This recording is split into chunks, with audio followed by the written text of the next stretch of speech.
On l'a vu, une bonne manière de partager sur les médias sociaux, c'est de partager son expertise. Si vous êtes un collaborateur ou si vous êtes le chef d'entreprise, vous êtes souvent passionné par ce que vous faites et vous faites beaucoup de présentations, qui soient en général internes ou même externes, et souvent c'est pas très confidentiel ce que vous faites. Je vous recommande de prendre ces présentations et de les publier sur Internet. Il y a un site qui est remarquable pour le sujet qui s'appelle SlideShare, sur lequel vous pouvez tout simplement uploader, donc télécharger sur Internet votre présentation, donc peu importe dans le format en général PowerPoint ou autre, et vos transparents, vos slides vont être immédiatement publiés. Vous pouvez rajouter en audio votre voix éventuellement, donc quand vous faites cette présentation, pensez-y, enregistrez-vous avec votre téléphone, votre smartphone, ou alors enregistrez-vous carrément en vidéo, mettez une petite caméra, moi je le fais très souvent, et vous pouvez ensuite même intégrer la vidéo dans ces présentations.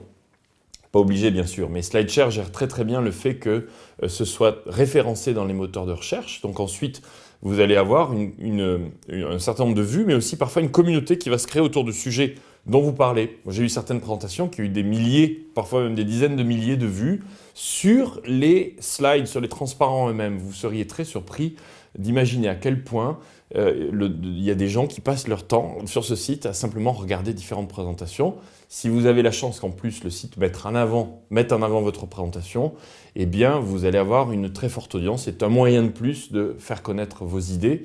Et ensuite, bien sûr, n'oubliez pas de la tweeter, de la mettre sur Facebook.